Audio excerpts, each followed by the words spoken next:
ان اللہ یحب اذا عمل احدکم عملا ان یتقنہ، اللہ تعالیٰ کو پسند ہے کہ تم میں سے جب کوئی کام کرے تو اس کو عمدہ طریقے سے کرے، مضبوطی کے ساتھ کرے، اچھے طریقے سے کرے، بہترین طریقے سے کرے۔ ابو ہریرہ سے روایت ہے کہ دیہاتیوں کی ایک جماعت رسول اللہ صلی اللہ علیہ وسلم کے پاس آئی۔ انہوں نے کہا، اللہ کے رسول صلی اللہ علیہ وسلم، اہل قرآن سمجھتے ہیں کہ ہجرت اور جہاد فی سبیل اللہ سے کم کوئی عمل نفع نہیں دے گا۔ رسول اللہ صلی اللہ علیہ وسلم نے فرمایا، تم جہاں کہیں بھی ہو، پس تم نے اچھے طریقے سے اللہ کی عبادت کی تو تم جنت کے ساتھ خوش ہو جاؤ، ابشروا بالجنہ۔ مطلب یہ ہے کہ بعض اوقات انسان کی تمنا ہوتی ہے کہ وہ ہجرت اور جہاد کرے، لیکن موقع نہیں ہوتا، تو ایسی صورت میں اس تمنا کو لیے ہوئے انسان باقی کاموں کو نہ چھوڑے، باقی نیکی کے جو چھوٹے چھوٹے کام ہیں ان مواقع کو نہ گنوائے، کہ ہو سکتا ہے کہ ان چیزوں کا اجر نیت کے ساتھ مل جائے، اور باقی جو بھی جہاں بھی جو کام ہمارے حصے میں آئے اس کو اچھے طریقے کا اچھا اجر مل جائے۔ تو جب محسن بنو گے تو جنت مل جائے گی، جو بھی کام تمہارے حصے میں آ جائے۔ پھر اللہ سے اچھا گمان کرنا۔ جابر بن عبداللہ کہتے ہیں، میں نے نبی صلی اللہ علیہ وسلم سے ان کی وفات سے 3 دن پہلے سنا، آپ نے فرمایا، تم میں سے کوئی اس وقت تک نہ مرے سوائے اس کے کہ وہ اللہ کی ذات سے اچھا گمان رکھتا ہو، وَهُوَ يُحْسِنُ الظَّنَّ بِاللَّهِ عَزَّ وَجَلَّ۔ کچھ کہنا چاہیں گے؟ احسان کا بھی جو سب سے بہترین درجہ وہ کہ جو برا کرے اس کے ساتھ اچھا کرنا، جس کا اجر بھی سب سے زیادہ ہے، تو اس میں جیسے قرآن مجید میں آتا ہے نا، وَمَا يُلَقَّاهَا إِلَّا الَّذِينَ صَبَرُوا، تو اس میں صبر بھی چاہیے۔ اور پھر یہ اپنے آپ کو کتنا فائدہ دیتا ہے کہ اس کے بارے میں آتا ہے کہ وَمَا يُلَقَّاهَا إِلَّا ذُو حَظٍّ عَظِيمٍ۔ تو یعنی دنیا میں بھی بھلائی کو پھیلانے کے لیے اس کی ضرورت ہے، اور آخرت میں بہترین اجر پانے کے لیے یہی کام آئے گا۔ یعنی ہم کہتے ہیں نا بڑا قسمت والا ہے، جی کہتے ہیں نا، بالکل۔ تو اللہ سبحانہ وتعالیٰ نے ایسے شخص کو قسمت والا کہا ہے کہ اس نے تو بہت کچھ سمیٹ لیا، بہت بھلائیاں سمیٹ لی۔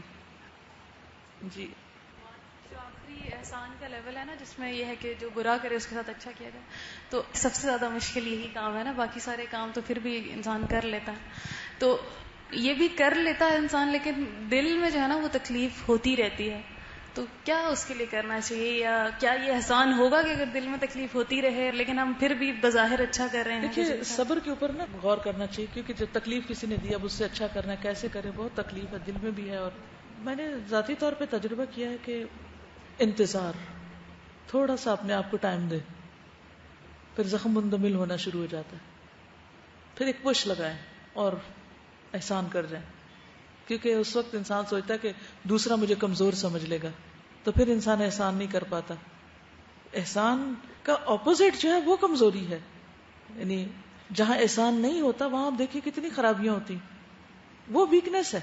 احسان کرنے والا تو بہادر ہے، تو تھوڑا ٹائم دیں۔ کل ہی میں اپنے بیٹے کے ساتھ ڈسکس کر رہی تھی صبر کیا ہوتا ہے، تو میں اسے کہہ رہی تھی صبر ہوتا ہے کنٹرول، وہ کہہ رہا تھا میرے خیال میں ویٹ، اگر آپ کسی بھی چیز میں تھوڑا انتظار کر لیں تو صبر ہو جاتا ہے۔ جی، مجھے اتنا محسن کی شخصیت کے حوالے سے ایسا لگ رہا ہے کہ ایک بہت فائدہ مند اور مددگار شخص۔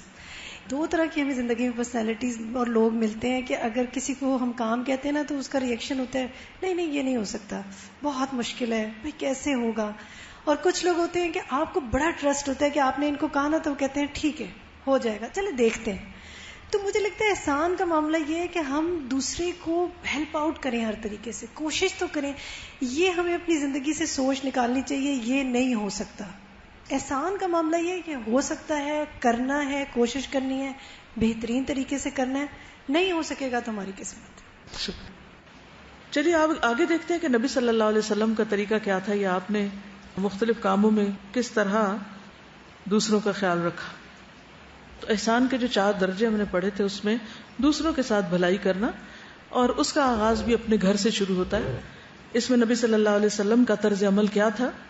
صحیح مسلم کی روایت ہے، حضرت عائشہ فرماتی ہیں کہ نبی صلی اللہ علیہ وسلم میرے پاس میری باری کی رات میں تھے کہ آپ نے کروٹ لی اور اپنی چادر اوڑھ لی اور جوتے اتارے اور ان کو اپنے پاؤں کے پاس رکھ دیا اور اپنی چادر کا کنارہ اپنے بستر پر بچھایا اور لیٹ گئے، اور آپ صلی اللہ علیہ وسلم اتنی ہی دیر ٹھہرے کہ آپ نے گمان کر لیا کہ میں سو چکی ہوں، یعنی انہوں نے انتظار کیا کہ یہ سو جائے۔ آپ نے آہستہ سے اپنی چادر لی، آہستہ سے جوتا پہنا، آہستہ سے دروازہ کھولا اور باہر نکلے، پھر آہستہ سے دروازہ بند کر دیا. اس سے کیا پتا چلتا ہے کہ دوسروں پر احسان کیا ہوتا ہے، دوسروں کے ساتھ اچھا کرنا کیا ہوتا ہے. پہلے آپ نے انتظار کیا کہ سو جائیں، کیونکہ اگر وہ جاگ رہی ہوتی ہے اور آپ نکلتے یا کچی پکی نیند میں ہوتی تو نکلتے تو اس سے وہ ڈسٹرب ہو جاتی. لیکن اتفاق کی بات یہ ہے کہ آپ نے سمجھا وہ سو گئی، لیکن وہ سوئی نہیں تھی اور وہ آپ کے سارے ایکشن نوٹ کر رہی تھی، اور پھر کس طرح اس کو روایت کرتی، اور ہر جملے میں وہ آہستہ کا لفظ بولتی. ہمارے ہاں کیا، نہ ہم آہستہ چلتے، نہ آہستہ بولتے، نہ آہستہ ہنستے، نہ آہستہ کھاتے، ہم ہر وقت جلدی میں. اور یہ جلد بازی جو ہے یہ معاملات کو بہت زیادہ بگاڑتی، یہ احسان کی بہت بڑی دشمن ہے. جب چیزوں میں ٹھہراؤ آ جائے، گفتگو میں ٹھہراؤ آ جائے، معاملے میں ٹھہراؤ آ جائے، ایکشنز میں ٹھہراؤ آ جائے، چال میں ٹھہراؤ آ جائے، تو آپ دیکھیں گے کہ بہت سی چیزیں خود بخود احسان کے درجے میں فال کرنے لگے گی. اس کی روشنی میں ہم سب اپنے اپنے طرز عمل کا جائزہ لیں کہ ہمیں اگر رات کو اٹھنا پڑے، بعض لوگوں کو واش روم جانا پڑتا ہے، بعض لوگوں کو تہجد پڑھنے کے لیے اٹھنا ہوتا ہے جبکہ دوسرے نہیں پڑھ رہے ہوتے، بعض لوگوں کی کوئی ڈیوٹی ایسی ہوتی ہے کہ انہیں آدھی رات ڈیوٹی پہ جانا ہوتا ہے، ہسبینڈ کو یا وائف کو بچے کے لیے اٹھنا ہوتا ہے یا کسی بھی کام سے. تو اس وقت ہمارا طرز عمل کیا ہوتا ہے، ہم ایک سوئے ہوئے انسان کی کیا کیئر کرتے ہیں، اس کا کتنا خیال رکھتے ہیں. حالانکہ ہم خود اس جگہ پر ہوں تو ہم ضرور اپنے لیے چاہیں گے کہ دوسرے ہمارا خیال رکھیں. ہم سوئے ہوں تو کوئی لائٹ آن نہ کرے، ہم سوئے ہوئے ہوں تو کوئی دروازہ زور سے نہ کھولے اور بند کرے، جوتا آہستہ سے پہن. دیکھیں یہاں انہوں نے یہ بھی نوٹ کیا، آہستہ سے جوتا پہنا. تو اس حدیث کی روشنی میں اپنی راتوں کا اور اپنی نیند کا اور اپنے ساتھیوں کا کیا خیال آپ رکھتے ہیں، اس کا جائزہ لیجئے، نوٹ کر لیجئے اس بات کو، کیونکہ یہ بھی نبی صلی اللہ علیہ وسلم کی سنت اور آپ کا طریقہ ہے. پھر اسی طرح خواتین کے حق میں خاص طور پر آپ بہت مہربان تھے. عمرو بن احوص فرماتے ہیں کہ وہ حجۃ الوداع میں رسول اللہ صلی اللہ علیہ وسلم کے ساتھ شریک ہوئے. آپ نے اللہ تعالیٰ کی حمد و ثنا کی، واض و نصیحت فرمائی، پھر فرمایا عورتوں کے ساتھ بھلائی کرنے کی وصیت مجھ سے لو، ان کا تم پر حق یہ ہے کہ تم لباس اور کھانا دینے میں ان کے ساتھ اچھا برتاؤ کرو، یعنی جو بھی ان کی ضروریات پوری کر رہے ہو اس کو احسن طریقے سے پورا کرو، اچھا برتاؤ کرو، احسان نہیں جتاؤ. اور یہ نہیں کہو کہ یہ بل بھی تم خود پے کر لو، اپنے فون کا بل خود پے کرو، اپنے فلاں چیز کا خود کرو، فلاں کا خود کرو. کیونکہ عام طور پہ آپ دیکھیں ویسٹ میں یہ رواج ہے کہ ایک ہی کاؤنٹر پر ایک فیملی کے لوگ ہر ایک اپنی سویٹ یا چاکلیٹ یا کوئی مرضی کی چیز خریدتے ہوئے اپنا اپنا الگ پے کر رہا ہے. شوہر اس کو اپنا فرض نہیں سمجھتا کہ اسے بیوی کا خرچ اٹھانا ہے. یہ کانسیپٹ نہیں ہے. ہمارے دین کی کتنی بڑی خوبصورتی ہے اور اللہ کا کتنا بڑا احسان ہے کہ جس پر ہم شکر ادا کریں کہ اللہ نے ہماری ذمہ داری شادی سے پہلے ماں باپ پہ ڈال دی اور شادی کے بعد شوہر پہ ڈال دی. معاشرہ کیا کر رہا ہے کیا نہیں کر رہا وہ ان کی اپنی جہالت ہے، لیکن اللہ کا حکم کیا ہے اور اس کے بارے میں پوچھ کس سے ہوگی. تو نان نفقہ جو شوہر پہ فرض ہے، اور یہاں اس میں کیا کہا گیا، اسے احسن طریقے سے پورا کرو. پھر اسی طرح ہم دیکھتے ہیں کہ حضرت موسیٰ علیہ السلام نے کیا کیا تھا جب وہ اپنے سسرال میں رہے تھے. وہ سسرال میں رہے تھے 10 سال، 8 سال کی مدت طے ہوئی تھی، انہوں نے 10 سال پوری کی اور احسان کا معاملہ کیا. ہمارے ہاں اول تو یہ کانسیپٹ ہی نہیں کہ کوئی داماد یعنی اپنے سسرال میں رہے، اس کو بہت برا سمجھا جاتا ہے. دوسری بات یہ ہے کہ اگر وہ رہے تو اس کے ساتھ کیا معاملہ ہوتا ہے یا وہ کیا معاملہ کرتا ہے، اس میں احسان کی شکلیں کیا ہیں. آپ سب کے پاس بہت سی کہانیاں ہوں گی، سنی دیکھی آزمائی، کہ جس میں خوشی خوشی پہلے لوگ اکٹھے رہتے ہیں اور پھر لڑ کے الگ ہو جاتے ہیں، ایک دوسرے پہ الزام تراشی کرتے ہیں. تو اس میں موسیٰ علیہ السلام کا طرز عمل آپ دیکھیے کتنا بہترین ہے. 2 سال کی ایکسٹرا مدت، 8 سال طے ہوئے تھے لیکن 2 سال انہوں نے اپنی خوشی سے مزید اپنی طرف سے کام کیا. ایک طرح سے ان کا کام بھی کر رہے تھے نا. پھر اسی طرح کسی کو کچھ دینا ہو تو اس کو بھی اچھے طریقے سے پیش کریں. جنت کی ڈسکرپشن میں تو ہم پڑھتے ہی ہیں کہ بہت اندازے سے کپ بھرے جائیں گے وغیرہ وغیرہ، لیکن دنیا میں ہم کیا کرتے ہیں؟ سرونگ کا سلیقہ نہیں آتا ہم کو. چائے اگر دے رہے ہیں تو وہ پرچ میں گری ہوئی ہے، پانی دے رہے ہیں تو وہ باہر گرا ہوا ہے، مکھیاں بیٹھ رہی ہیں، اوپر سے ڈھکا ہے یا نہیں ڈھکا، کس طریقے سے کس چیز کو پیش کر رہے ہیں. کسی کو کوئی کپڑا دے رہے ہیں تو کس انداز میں دے رہے ہیں، کوئی اور چیز دے رہے ہیں تو کس انداز میں دے رہے ہیں. نبی صلی اللہ علیہ وسلم کے بارے میں آتا ہے، سہل بن سعد کہتے ہیں کہ ایک عورت حاشیہ والی چادر لے کر آئی. حاشیہ ہوتا ہے یہ کناری لگی ہوئی ہے، کنارے پہ کچھ لگا ہوا ہو، موڑی ہوئی ہو، جیسے عام طور پہ دوپٹوں پہ لگا لیتے ہیں. کہا یا رسول اللہ صلی اللہ علیہ وسلم، میں نے خاص آپ کو پہنانے کے لیے یہ چادر اپنے ہاتھ سے بنی ہے، خود تیار کی.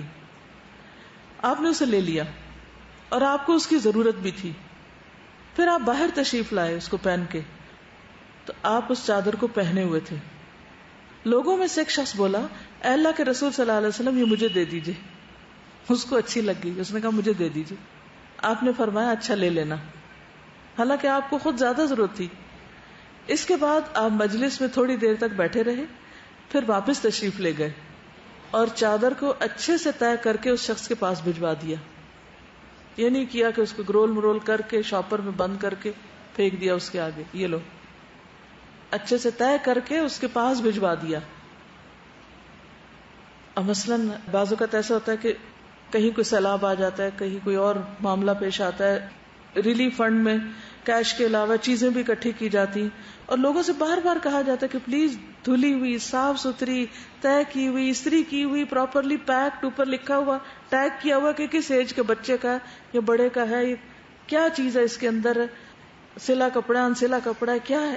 جتنی مرضی انسٹرکشنز دو، اینڈ آف دا ڈے کیا ہوتا ہے؟ جو پھٹے پرانے اور پھر عرصے سے رکھے ہوئے اسمیلی کپڑے اٹھائے، شاپروں میں بھرے، قمیض کہیں، شلوار کہیں، کچھ کا کچھ اٹھایا اور جا کے چھوڑا. وہ یہ بھی نہیں بتایا کوئی لفافہ ادھر چھوڑ دیا، کوئی ادھر چھوڑ دیا، لوگ خود ہی پک کر لیں گے.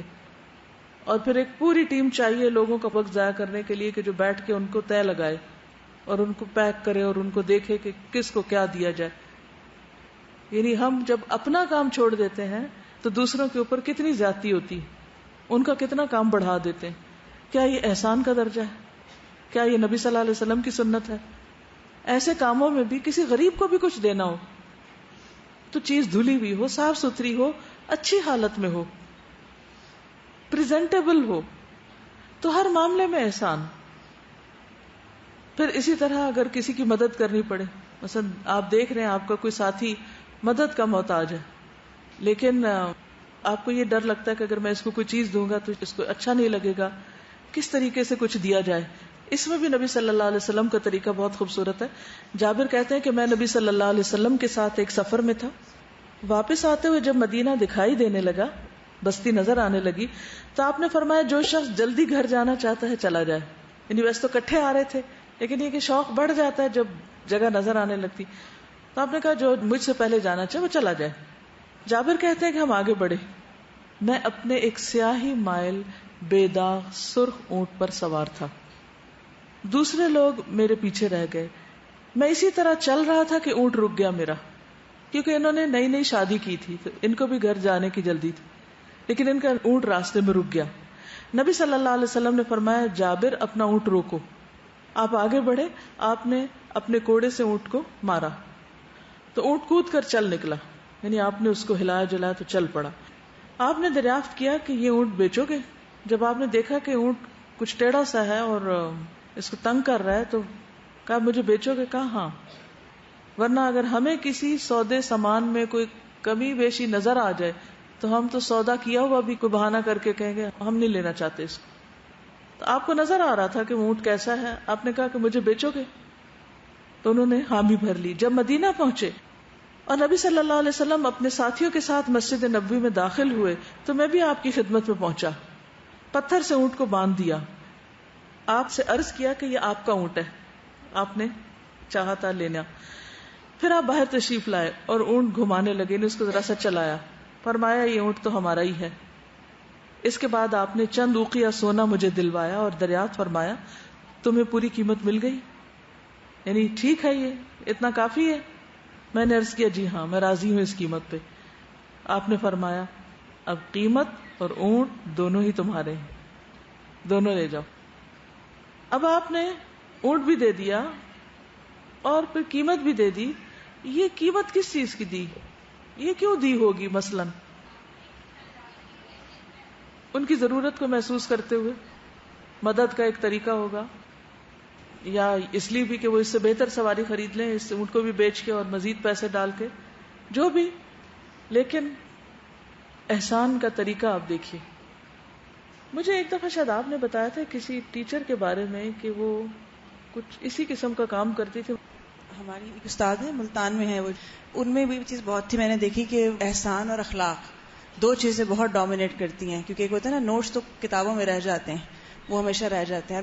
ان کا یہ تھا کہ کوئی بھی بات ہو نا, وہ کوشش کرتی تھی کہ وہ لفظوں کو بھی بہتر لوٹائیں, اس حد تک بھی کہ اگر کسی نے کچھ کہہ دیا ہے, یا جیسے ہم تھینک یو ہی کہہ دیتے ہیں, تو وہ آگے سے ضرور ایک ایسا جملہ بولتی تھیں کہ جس سے دوسرے کو لگے کہ میرا ریسیو ہوا ہے, وہ جملہ جو ہے وہ ریسیو ہو گیا.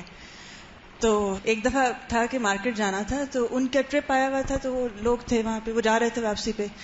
تو میں نے ویسے ہی ان کو 3000 روپیز دیے. کہنے لگی کہ مارکیٹ جانا ہے. میں نے کہا میں لے جاتی ہوں, چلیں چلتے ہیں, میرے راستے نہیں پتا تھے. تو میرے ساتھ کچھ گاڑی میں لوگ تھے, کچھ ان کے ساتھ تھے, تو میں نے ان کو 3000 دیے اور میں نے کہا کہ آپ رکھ لیں. کہنے لگی مجھے ضرورت نہیں ہے. اور بھی لڑکیاں تھیں, کہنے لگی سب کے پاس ہیں ہمارے پاس شاپنگ کے پیسے. میں نے کہا پھر بھی رکھ لیں, کیونکہ ہو سکتا ہے کہ مارکیٹ میں ضرورت ہو. انہوں نے رکھ لیے. حالانکہ بڑے لوگ ہم ہوتے اگر, تو ہم کہتے نہیں جی ہم پہلے ہی ہمارے پاس بہت ہیں, جیسچر یہ دیتے ہیں. انہوں نے بڑے اس سے رکھے, یعنی جیسے ریسیو کرنے کا انداز تھا ان کا. اور اس کے بعد انہوں نے 2 دن, یعنی پھر ساری شاپنگ ہوئی اور یہ ہوا, مجھے فوراً نہیں واپس کیے. انہوں نے مجھے 2 دن بعد واپس کیے اور یہ کہہ کے دیا کہ بھئی بہت شکریہ, آپ نے ہمیں بہت اچھی شاپنگ کرا دی, اور ہمارا تو سارے شکوے گلے ہمارے گھر والوں کے دور ہو جائیں گے, کیونکہ ہمیں اچھی شاپنگ مل گئی ہے.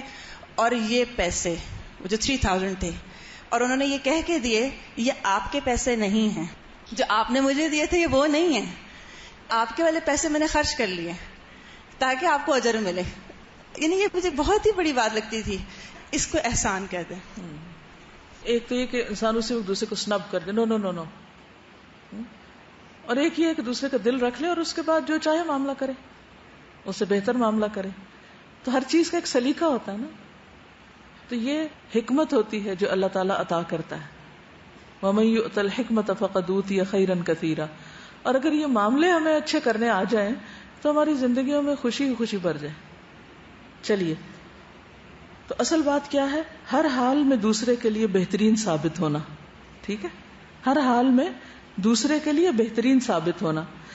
حضرت انس سے مروی ہے کہ ایک مرتبہ مہاجرین صحابہ نے عرض کیا, یا رسول اللہ صلی اللہ علیہ وسلم, جس قوم کے پاس ہم آئے ہیں, یعنی یہ مدینہ والے جو ہیں, ہم نے تھوڑے میں ان جیسا بہترین غمخوار اور زیادہ میں ان جیسا بہترین خرچ کرنے والا کسی قوم کو نہیں پایا. یعنی تھوڑا ہو تو بہترین غمخوار, زیادہ ہو تو بہترین خرچ کرنے والا. انہوں نے ہمارا بوجھ اٹھایا, اپنی ہر چیز میں ہمیں شریک کیا, اپنے کاروبار میں, اپنے گھروں میں, ہر چیز میں. حتیٰ کہ ہم تو یہ سمجھنے لگے ہیں کہ سارا اجر و ثواب تو یہی لوگ لے جائیں گے جو اتنا کچھ کر رہے ہیں. نبی صلی اللہ علیہ وسلم نے فرمایا, نہیں, جب تک تم ان کا شکریہ ادا کرتے رہو گے اور اللہ تعالیٰ سے ان کے لیے دعا کرتے رہو گے تو اجر میں برابر کے شریک رہو گے. تو انسان زندگی میں ہمیشہ 2 میں سے ایک پوزیشن میں ہوتا ہے, یا دینے والا ہوتا ہے یا لینے والا ہوتا ہے. یہ ممکن نہیں کہ آپ ہمیشہ دینے والے ہی ہوں, کبھی آپ کو لینا بھی پڑتا ہے. اور یہ بھی ہوتا ہے کہ آپ کبھی ہمیشہ لینے والے نہیں ہوتے, آپ کو دینا بھی ہوتا ہے. تو دینے کا بھی سلیقہ آنا چاہیے اور لینے کا بھی آنا چاہیے. اب ہوتا یہ کہ جب انسان لینے والوں میں ہو جاتا ہے تو اس وقت اس کو ایک بوجھ سا ضرور محسوس ہوتا ہے. حالانکہ دوسرا کتنی بھی چاہت سے کوئی چیز دے, کتنی بھی محبت سے دے, اور اس کی خوشی اس میں ہو کہ وہ دوسرا لے لے, لیکن لینے والا بہرحال وہ محسوس ضرور کرتا ہے. ایسے میں کرنا کیا چاہیے پھر؟ کہ دینے والے کے لیے خصوصی دعا اور اس کی تعریف اور اس کی احسان مندی. تو اس طرز عمل پر ایک وہ احسان کر رہا ہے دے کے, اور دوسرا کیا کر رہا ہے جواب میں احسان, تعریف اور دعا دے کر. تو کیسے نہیں پھر تعلقات اچھے ہوں؟ عموماً کیوں بگڑتے ہیں؟ اگر ہم لینے والے اینڈ پر ہوں تو ہم سمجھتے تو ہمارا حق ہے, کوئی اگر ہمارے ساتھ کر رہا ہے تو اس کا فرض بنتا ہے, کیا ہوا, اس کو تو کرنا ہی چاہیے. کچھ بھی ہو, چاہے فرض ہی ہو, حتیٰ کہ کوئی زکوٰۃ اور صدقہ بھی لے کر آئے تو نبی صلی اللہ علیہ وسلم کیا کرتے تھے؟ اس کے لیے خصوصی دعا کرتے تھے. وہ کیا اپنا فرض نہیں ادا کر رہا, وہ تو فرض ادا کر رہا ہے. تو اس کا یہ مطلب تو نہیں کہ فرض ادا کرنے والے کے لیے شکر گزار نہیں ہونا چاہیے, اس کے لیے بھی ہونا چاہیے. وَسَنَجْزِي الشَّاكِرِينَ, شکر گزار کے لیے پھر ایک اجر ہے, اللہ کی طرف سے اس کے لیے جزا ہے. تو اس پہلو کو بھی ہمیشہ یاد رکھنا چاہیے. ویسے اگر ہمارے بچے ہمارے لیے کچھ کر دیتے ہیں تو فار گرانٹیڈ نہ لیں, ہمارے پیرنٹس ہمارے لیے کچھ کر دیں تو فار گرانٹیڈ نہ لیں. بعض اوقات ہم شائع فیل کرتے ہیں کہ وہ اب شکریہ کیسے کہیں, ہوتا ہے, یہ بھی ایک آڑ ہوتی ہے, شکریہ کیسے کہیں, اچھا لفظ نہیں بولا جاتا, نہیں بول کے نہیں کہہ سکتے, لکھ کے کر لیں. چلے وہ بھی نہیں ہوتا تو کیا کریں, دعا تو کر سکتے ہیں نا, وہ پھر آپ کا اور اللہ کا معاملہ ہے. اور اگر آپ واقعی خیرخواہی سے سچی دعا کرنے والے ہیں تو آپ کے دل کے یہ جذبات اور محبت اللہ دوسرے کے دل میں ضرور ڈال دے گا, وہ ضرور پہنچا دے گا. وہ خیرخواہی کی فیلنگ وہاں تک چلی جائے گی اور اسی سے خیر ہو جائے گی انشاءاللہ, کیونکہ اللہ محسنین کا اجر ضائع نہیں کرتا. تو خواہ دینے والے ہوں یا لینے والے ہوں, دونوں صورتوں میں احسان کا رویہ. پھر بات ہوئی تھی کہ احسان کے بدلے میں احسان, یہ حل جزاء الاحسان الا الاحسان کی جو کل تفصیل ہوئی تھی, اس میں یہ ہے کہ یہ قاعدہ عام ہے ہر ایک کے لیے, مسلمان, مومن, کافر, منافق, فاجر, مشرک, فاسد, کوئی بھی ہو, کوئی بھی آپ پر احسان کرے اس کے ساتھ آپ جواباً احسان کریں. ٹھیک ہے, یعنی یہ صرف اس کے لیے نہیں ہے کہ جو آپ کے دوست ہوں یا ساتھی ہوں یا رشتہ دار ہوں, ان کے ساتھ تو آپ اچھے ہوں, ان کے ساتھ سبھی اچھے ہوتے ہیں, اچھا رہنا پڑتا ہے, لیکن ان کے لیے بھی اچھے ہوں جن کے ساتھ آپ کی کوئی ایمانی یا دینی یا ویسے نہ خون کا نہ رشتے کا کوئی تعلق نہیں, وہاں بھی اچھے. امام بخاری اس کے بارے میں کہتے ہیں کہ یہ ایک عام ضابطہ ہے, یعنی حل جزاء الاحسان الا الاحسان. اور انہوں نے اپنے استاد ابو عبید سے کوٹ کی یہ بات. نبی صلی اللہ علیہ وسلم جب طائف سے واپس آئے تھے تو اس حال میں آئے تھے کہ طائف والوں سے آپ کو صرف اذیت ملی تھی. جب مکہ آئے تو مطعم بن عدی کی امان میں داخل ہوئے تھے. اس نے اپنے 4 بیٹوں کو آپ کی حفاظت کے لیے بھیجا اور وہ آپ کو لے کر مکہ میں داخل ہوئے. اس نے اپنے بیٹوں کو اسلحہ پہننے کا حکم دیا اور ان میں سے ہر ایک کعبہ کے رکن کے پاس آ کر کھڑا ہو گیا. جب قریش کو یہ بات پہنچی تو انہوں نے کہا تم وہ شخص ہو جو اپنا ذمہ نہیں توڑتے. مطعم جو تھا وہ شرک کی حالت میں فوت ہوا, تو مسلمان نہیں ہوا تھا, لیکن اس نے آپ پر احسان کیا تھا. آپ اس کا یہ احسان کبھی بھی نہیں بھولے. جب جنگ بدر کے قیدی آئے مکہ والوں کے تو آپ نے کیا فرمایا تھا کہ اگر آج مطعم زندہ ہوتا اور مجھ سے ان لوگوں کے بارے میں سفارش کرتا کہ ان کو چھوڑ دیا جائے تو میں بغیر فدیہ لیے ان کو چھوڑ دیتا, صرف اس کی سفارش پر, کیونکہ اس کا مجھ پر احسان ہے. تو کسی کے احسان کو یاد رکھنا, چاہے وہ مسلمان ہی نہ ہو, تو یہ بھی بڑی ضروری بات ہے. یہ آپ کو محسن بناتا ہے. ٹھیک ہے نا. تو احسان کا بدلہ احسان میں. آپ نے فرمایا اگر مطعم بن عدی زندہ ہوتا اور ان ناپاک لوگوں کی سفارش کرتا تو میں اس کی سفارش سے انہیں فدیے کے بغیر چھوڑ دیتا. پھر یہ بھی بات ہوئی تھی کہ احسان کا بدلہ مزید احسان میں, اس کے بارے میں حدیث آتی ہے. ابو ہریرہ کہتے ہیں ایک آدمی رسول اللہ صلی اللہ علیہ وسلم کے پاس آیا, آپ نے اس کے لیے نصف وسق ادھار لیا, اس کے لیے, اور اس کو دے دیا, کسی سے لے کے اس کو چیز دے دی. پھر جب اس شخص یعنی قرضدار نے آ کر مطالبہ کیا تو آپ نے پورا وسق اس کو واپس کیا. لیا آدھا تھا, دیا پورا, اور فرمایا آدھا تمہارا قرض ہے اور آدھا میری طرف سے عطیہ ہے, گفٹ ہے. یعنی قرض کی ادائیگی میں اتنا زبردست احسان. ہمارے ہاں کیا حال ہے, ہم کیا کرتے ہیں؟ آپ کسی کو قرض دے کے تو دیکھیں, اگر واپس مل جائے تو اتنی دفعہ یہ تجربہ ہو چکا ہے, اچھے بھلوں کے ساتھ بھی معاملہ کر کے اور معمولی لوگوں سے بھی, اور ہر طرح کے لوگوں سے, ہر قسم کے لوگوں سے معاملہ کر کے دیکھ لیا. لوگ قرض نہیں لوٹاتے, یا لوٹاتے ہیں تو انتہائی تنگ کر کے, ذلیل کر کے, ناراض ہو کے, غصہ کر کے, یا غائب ہو جاتے ہیں, یا انکار کر دیتے ہیں, یا کوئی بہانہ کر دیتے ہیں, چھوٹی چیز ہو یا بڑی چیز ہو. حالانکہ آپ کو پتا ہے کہ قرض جو ہے وہ تو شہید کا بھی معاف نہیں. شہید اس وقت تک جنت میں نہیں جائے گا, لٹکا رہے گا اس کا معاملہ جب تک وہ قرض نہیں چکاتا. لیکن لوگ اس کو اتنا آسان لیتے ہیں. اور یہاں پر آپ دیکھیے کہ نبی صلی اللہ علیہ وسلم صرف لوٹانے والے نہیں, اور وہ بھی آپ نے اپنے لیے تھوڑی لیا تھا, کسی کے لیے لیا تھا. کوئی ضرورت مند تھا, وہ آپ سے اپنی ضرورت کے لیے آیا, آپ کے پاس نہیں تھا, آپ نے کسی سے لے کر دیا اور پھر اپنی طرف سے ادا کیا. جب ادا کیا تو ڈبل کیا. اگر ہم اس جگہ ہوں تو ہم کہیں کہ ہمیں کیا لینے کے دینے پڑ گئے, یہ کس مشکل میں پڑ گئے ہم, ہمیں کیا ملا, ہمیں کیا ہاتھ آیا. کیا دنیا میں اس کردار اور اس اخلاق کی کوئی مثال ملے گی آپ کو؟ اللہ سبحانہ وتعالیٰ نے ایسے ہی تو نہیں آپ کی گواہی دی کہ انک لعلی خلق عظیم, آپ اخلاق کی بلندیوں پہ فائدہ ہے, خلق عظیم کے مالک ہیں. اور ہمیں اس اسوہ حسنہ کی پیروی کے لیے کہا گیا ہے جہاں فرض ادا کرنے میں بھی ہم بوجھ سمجھتے اور اس کو احسان جتا کے ادا کرتے ہیں, چاہے نماز کا ہو یا بندوں کا کوئی کام ہو یا کسی بھی قسم کی کوئی ڈیوٹی ہو, ببال جان سمجھتے اس کو اپنے لیے. کہاں جی رہے ہیں ہم؟ اور پھر جنت کے خریدار ہیں, ہر جنت کے مشتاق ہیں. اتنی عجیب بات ہے نا. نہ اپنے پیغمبر کی پیروی کریں, نہ اس طرح کا کوئی اخلاق اپنے اندر پیدا کریں, اور پھر چاہیں کہ جنت میں ان سے ملاقاتیں بھی ہوں اور ان کے قریب بھی جا بیٹھے. اور انسان جو ارادہ کرتا ہے نا اس کے لیے پھر کوشش بھی کرتا ہے. من اراد الاخرۃ وسعى لها سعيها, جو آخرت کا ارادہ رکھتا ہے یعنی وہاں کی کامیابی کا, اور اس کے لیے اتنی کوشش کرتا ہے جتنی کرنی چاہیے. سعى لها سعيها, مطلوبہ کوشش. ایسے لوگوں کو پھر جا کے بدلہ ملے گا. ایسے لوگ اس صف میں کھڑے ہوں گے جو جنتیوں کی ہوگی. ایک اور حدیث میں آتا ہے, عبداللہ بن ابی ربیعہ مخزومی سے روایت ہے کہ نبی صلی اللہ علیہ وسلم نے غزوہ حنین کے موقع پر, حنین جو مکہ کے بعد ہوا تھا, ان سے یعنی عبداللہ سے 30 یا 40 ہزار قرض لیا.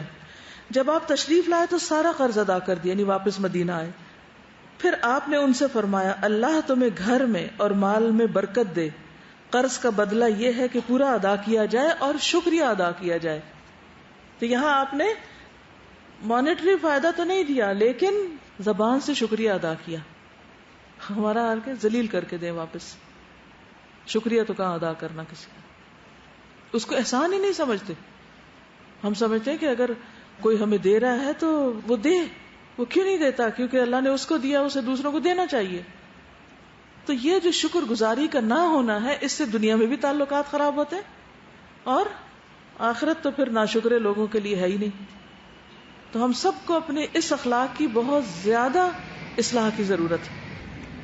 پھر ایک اور حدیث میں آتا ہے رسول اللہ صلی اللہ علیہ وسلم نے فرمایا جو تمہارے ساتھ بھلائی کرے اس کا بدلہ دو, اگر بدلے میں دینے کے لیے کچھ نہ ملے تو اس کے لیے اتنی دعائیں کرو, اتنی دعائیں کرو کہ تمہیں یقین ہو جائے کہ تم نے اس کا بدلہ اتار دیا.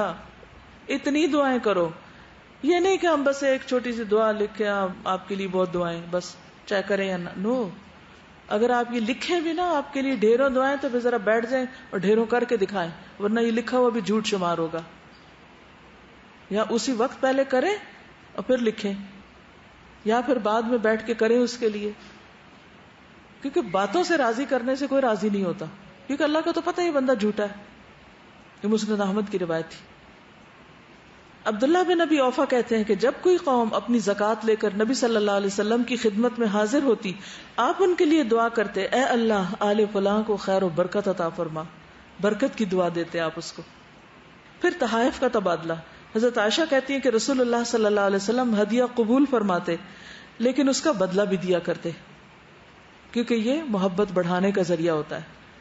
پھر برائی کے بدلے احسان, یہ اگلا درجہ تھا نا, کہ جب کوئی اچھا نہ کرے تو اس کے ساتھ بھی اچھا کرنا. ابو ہریرہ سے روایت ہے ایک شخص نبی صلی اللہ علیہ وسلم سے اپنے قرض کا تقاضا کرنے آیا, سخت گفتگو کرنے لگا. صحابہ کرام غصہ ہو کر اس کی طرف بڑھے, لیکن رسول اللہ صلی اللہ علیہ وسلم نے فرمایا اسے چھوڑ دو, کیونکہ جس کا کسی پر حق ہو وہ بات کہنے کا بھی حق رکھتا ہے. یعنی قرضہ جس کا لیا ہوا ہے اس کو حق ہے کہ وہ بولے. آپ نے فرمایا اس کے قرض والے جانور کی عمر کا ایک جانور اسے دے دو. صحابہ نے عرض کیا یا رسول اللہ صلی اللہ علیہ وسلم اس سے زیادہ عمر کا جانور تو موجود ہے لیکن اس عمر کا نہیں. فرمایا وہی دے دو, بڑا دے دو, حالانکہ اس کی قیمت زیادہ ہوگی. کیونکہ سب سے اچھا آدمی وہ ہے جو دوسروں کا حق اچھی طرح واپس کرے. حالانکہ وہ آپ کے ساتھ بد اخلاقی کر رہا تھا اور آپ کو اس کے ساتھ احسان کر رہے ہیں. حضرت عائشہ کہتی ہے کہ رسول اللہ صلی اللہ علیہ وسلم نے ایک اعرابی سے ایک وسق اجوا کھجور کے عوض ایک یا چند اونٹنیاں خریدی. یعنی ایک وسق جو کھجور تھی اس کے عوض اونٹنیاں خریدی. رسول اللہ صلی اللہ علیہ وسلم گھر لوٹے, کھجوریں تلاش کی, کچھ نہ ملا. آپ اس کے پاس گئے, فرمایا اللہ کے بندے, میں نے تجھ سے ایک وسق کھجور کے عوض اونٹنی خریدی, لیکن تلاش کرنے کے باوجود مجھے کھجور نہ مل سکی, وہ پتہ نہیں کہاں گئی جس کا میں نے سودا کیا تھا. اس نے کہا ہائے عہد شکنی, تم وعدہ خلافی کر رہے ہو. لوگوں نے اسے برا بھلا کہتے ہوئے کہا اللہ تجھے ہلاک کرے, کہ اللہ کے رسول صلی اللہ علیہ وسلم عہد شکنی کر سکتے ہیں؟ آپ نے فرمایا اسے چھوڑ دو, صاحب حق آدمی باتیں کر سکتا ہے. پھر آپ نے بات دہرائی, اے اللہ کے بندے, میں نے تجھ سے ایک وسق کھجور کے عوض اونٹنی خریدی اور میں سمجھا کہ میرے پاس کھجوریں ہوں گی. بعض اوقات انسان کو سودا کر لیتا ہے یہ سوچ کے کہ پیسے ہیں, لیکن تلاش کے باوجود مجھے نہ ملی. اس نے پھر کہا عہد شکنی. لوگوں نے اسے برا بھلا کہتے ہوئے کہا اللہ تجھے ہلاک کرے, کیا اللہ کے رسول صلی اللہ علیہ وسلم عہد شکنی کریں گے؟ فرمایا اسے چھوڑ دو, صاحب حق آدمی باتیں کر سکتا ہے. آپ نے 2 یا 3 بار اپنی بات دہرائی. پھر جب آپ نے دیکھا کہ کوئی بات سمجھ نہیں رہا تو آپ نے ایک صحابی سے کہا خویلہ بنت حکیم بن امیہ کے پاس جاؤ, انہیں میرا پیغام دو کہ اگر تمہارے پاس ایک وسق اجوا کھجور ہے تو مجھے دے دو قرض کے طور پر, میں انشاءاللہ بعد میں تمہیں واپس کر دوں گا. پھر وہ صحابی گئے, واپس آ کر کہا خویلہ کہہ رہی ہیں جی ہاں اللہ کے رسول صلی اللہ علیہ وسلم کھجوریں ہیں, آپ کسی آدمی کو لینے کے لیے بھیج دیں. آپ نے ایک صحابی کو حکم دیا, کہا کہ جاؤ اور اس کا قرض ادا کر دو. وہ گئے اور قرض چکا دیا. حضرت عائشہ کہتی ہیں کہ وہ عربی آپ کے پاس سے گزرا, آپ اپنے صحابہ میں تشریف فرماتے. اس نے کہا اللہ آپ کو جزائے خیر دے, آپ نے قرض چکا دیا اور بہت عمدہ انداز میں ادا کیا. رسول اللہ صلی اللہ علیہ وسلم نے فرمایا اللہ تعالیٰ کے ہاں قیامت کے دن بہترین بندے وہ ہوں گے جو اچھے انداز میں ادائیگی کرتے ہیں, چاہے قرض کی ادائیگی ہو یا ویسے کسی چیز کی ادائیگی. ہم لوگ بلز کی ادائیگی کیسے کرتے ہیں, کسی کا کچھ لینا دینا تو کیسے ادائیگی کرتے ہیں. ہم سب کو اپنی ادائیگیوں پر غور کرنا چاہیے. یعنی ایک لفظ تک آپ نے اسے نہیں کہا, جو کہہ رہے تھے ان کو بھی روک دیا اور اس کا انتظام بھی کر دیا. پھر وہی شخص تھا جو برا بھلا کہہ رہا تھا, اب وہ کیا کہہ رہا تھا, ادفع باللتی ہی احسن فاذا الذی بینک وبینہ عداوۃ کأنہ ولی حمیم. پھر درگزر کرنے کا ایک اور عمدہ انداز عبداللہ بن ابو بکر سے مروی ہے, وہ ایک عربی شخص سے بیان کرتے ہیں. اس نے کہا حنین کے دن میں رسول اللہ صلی اللہ علیہ وسلم سے ٹکرا گیا, میرے پاؤں میں بھاری جوتی تھی, میں نے آپ کے پاؤں کو رون ڈالا, آپ کے ہاتھ میں کوڑا تھا, آپ نے اسے مجھے چوکا دیا یعنی پیچھے کیا. کہا بسم اللہ, مجھے تکلیف دی تم نے.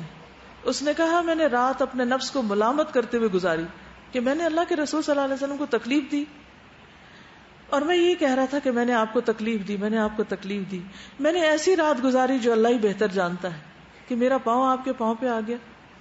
جب ہم نے صبح کی تو ایک آدمی کہہ رہا تھا فلاں شخص کہاں ہے. میں نے کہا اللہ کی قسم یہ وہی ہے جو مجھ سے کل ہوا تھا, اب آئی میری شامت. میں ڈرتا ہوا جا رہا تھا کہ رسول اللہ صلی اللہ علیہ وسلم نے مجھ سے کہا تم نے کل اپنے جوتے کے ساتھ میرے پاؤں کو روندا تھا, مجھے تکلیف دی تھی, میں نے کوڑے کے ساتھ تمہیں چوکا دیا تھا. اس نے کہا ہاں. فرمایا یہ 80 گائے ہیں, اس کوڑا لگانے کے بدلے لے لو. یہ 80 گائے اس کوڑا لگانے کے بدلے لے لو. اور کوڑا آپ نے کیوں اس کو پیچھے کیا ہوگا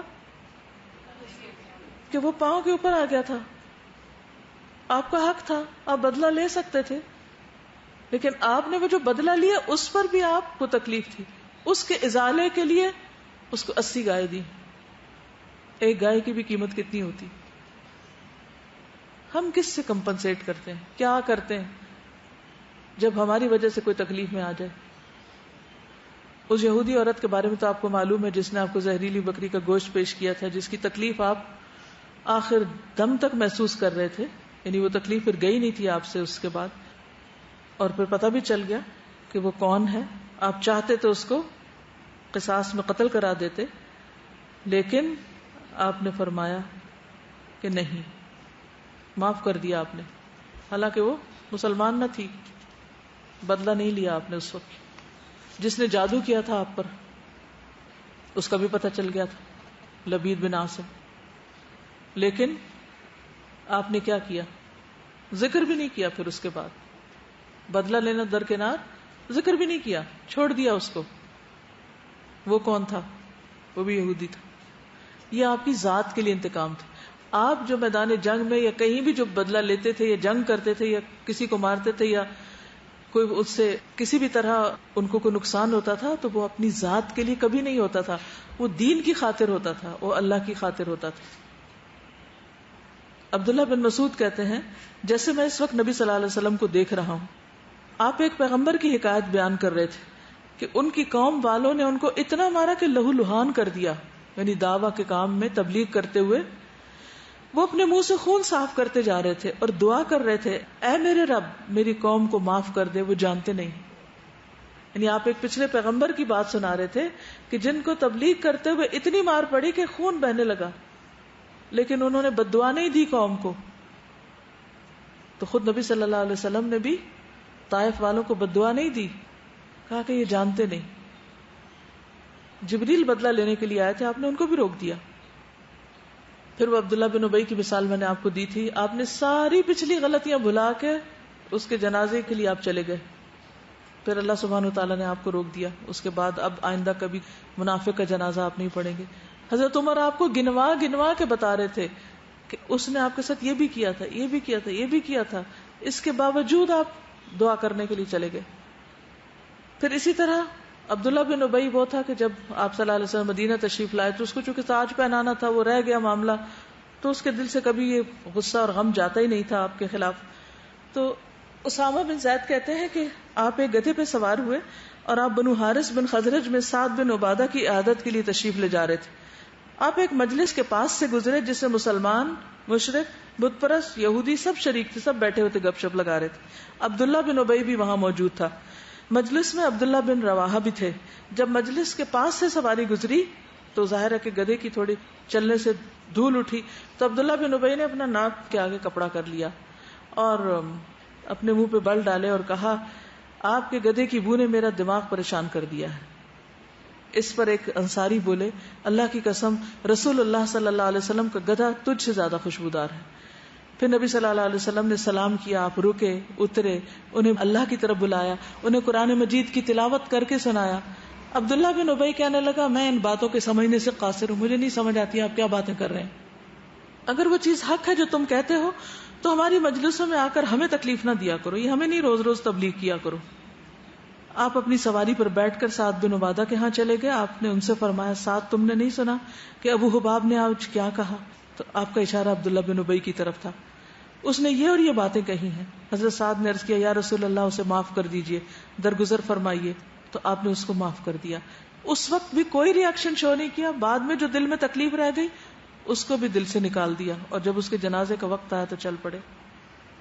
تو کئی دفعہ ایسا ہوتا ہے نا کہ آپ کچھ لوگوں کے پاس جاتے ہیں درس دینے کے لیے, کوئی اچھی بات بتانے کے لیے, آپ ان کی خیر خواہی کرنے کے لیے جاتے ہیں, وہ آگے سے منہ بھی بناتے ہیں, باتیں بھی سناتے ہیں, آپ کو دلچسپی بھی نہیں ظاہر کرتے, اور پھر وہ کہتے ہیں کہ ہمیں نہیں سمجھ آتی آپ کیا بتاتے ہیں, اور کوئی نہ کوئی بات نکال کے اس کا شوشہ بنا لیتے ہیں, بات کا بتنگڑ بنا لیتے ہیں. تو اس وقت اپنے اوپر کنٹرول رکھنا اور کسی بھی قسم کا ری ایکشن ظاہر نہ کرنا, یہ وہ گر ہے جس سے دین آگے پھیلتا ہے. ہر وقت آپ ہر کسی کی بات پہ موڈ آف کر لیں, سنجیدہ ہو کے بیٹھ جائیں اور آپ ان کے ساتھ انٹریکشن ختم کر دیں, تو اصلاح نہیں ہو سکتی, تبلیغ نہیں ہو سکتی. یعنی آپ امیجن کر سکتے ہیں کہ آپ جا رہے ہیں کسی اور کام, رستے میں لوگ نظر آئے, آپ ان کو وہاں بھی دعویٰ کر رہے ہیں, آپ اترتے ہیں, بات کرتے ہیں, قرآن سناتے ہیں, اور مسلسل آپ کو وہی منفی تنقید کا سامنا کرنا پڑ رہا ہے, لیکن آپ خاموشی سے اپنے کام کر کے آگے چلے جاتے ہیں. کیا ہم یہ کر سکتے ہیں؟ جب تک یہ نہیں کریں گے اس وقت تک دین نہیں پھیل سکتا. ہم سے یہ ٹالرنس ختم ہو گئی, ہمارے اندر یہ صبر اور استقامت ختم ہو گئی. پھر اسی طرح لوگوں کے غیر مہذب انداز میں, حضرت انس کہتے ہیں میں آپ کے ساتھ چل رہا تھا تو آپ کے جسم پر نجران کی بنی ہوئی موٹے حاشیے کی چادر تھی. اتنے میں ایک دیہاتی آیا, اس نے چادر پکڑ کے زور سے کھینچی, بات نہیں کی, بلایا نہیں, کچھ پوچھا نہیں, کپڑا کھینچ لیا اتنے زور سے کہ نشان پڑ گیا. آپ نے دیکھو کبھی دوپٹہ کھینچ جائے تو باقاعدہ وہ نشان پڑ جاتا ہے, کئی دن نہیں جاتا. اس نے کہا محمد صلی اللہ علیہ وسلم مجھے اس مال میں سے دیے جانے کا حکم دیجئے جو اللہ کا مال آپ کے پاس ہے, مجھے اس میں سے کچھ دیجئے. مانگ رہا تھا. آپ اس کی طرف متوجہ ہوئے, مسکرائے اور اسے دینے کا حکم دیا، مسکرا کے دینے کا حکم دیا. ہمارے ساتھ کوئی یہ کرے تو ہم تو مسکرانا بھول جائیں. یہ ہے تکلیف کے بدلے میں جواب دینا. یعنی صبر اپنی جگہ لیکن پھر احسان اپنی جگہ. اللہ تعالیٰ فرماتے ہیں ان المتقین فی جنات وعیون آخذین ما آتاہم ربہم انہم کانوا قبل ذلک محسنین. متقی لوگ جنتوں اور چشموں میں ہوں گے، ان کا رب انہیں جو دے گا وہ اسے لے رہے ہوں گے. امیجن کیجیے ذرا. کیونکہ وہ انہم کانوا قبل ذلک محسنین، کیونکہ اس سے پہلے وہ محسنین میں سے تھے. یہ محسنین کا انجام ہے، یہ محسنین کا اجر ہے، یہ ان کا مقام ہے، یہ ان کا اکرام ہے، یہ ان کے لیے اعزاز ہے. سورۃ الذاریات کی آیت ہے. اصل احسان وہ ہوتا ہے کہ جس میں انسان نیت کو اپنے مفاد سے، ذاتی مفاد سے پاک کر کے اللہ کے لیے خالص کر کے کوئی اچھا کام کرے. مثلا ہم کوئی بھی کام کرنے لگتے ہیں اور ساتھ یہ سوچ لیتے ہیں ہاں یہ کام کرتے ہیں کیونکہ اس میں میرا فائدہ ہوگا یا میرے بچوں کا فائدہ ہوگا یا فلاں کا فائدہ ہوگا اور فلاں کا ہوگا. تو ہم بھول جاتے ہیں کہ کیا ہمیں صرف مفادات ہی موٹیویٹ کرتے ہیں اور دنیا کے گھٹیا مفادات؟ اس سے آگے بھی بہت کچھ ہے. آخذین ما آتاہم ربہم، جس کو وہ لینے کا شوق ہو جائے وہ صرف ان مفادات کو نہیں دیکھتا کہ مجھے کیا ملے گا، میرا کیا فائدہ ہوگا اس میں. جب تک آپ مفادات دیکھتے رہیں گے آپ احسان کر ہی نہیں سکتے، آپ نیکی کے کام میں آگے بڑھ ہی نہیں سکتے، آپ کے اندر وسعت آ ہی نہیں سکتی، آپ اپنی قید سے آزاد ہو ہی نہیں سکتے. ہم سب ایک قید میں ہیں، مفادات کی قید میں. یہ سوچنے کے بجائے کہ میرا کیا فائدہ ہوگا، یہ سوچنے لگے کہ اس کام میں فلاں کا کیا فائدہ ہوگا. اور جب آپ دوسرے کا فائدہ کرنے لگیں گے تو اس کا اللہ سبحانہ وتعالیٰ نے سسٹم یہ رکھا ہے کہ وہ فائدہ پلٹ کر آپ ہی کی طرف آئے گا.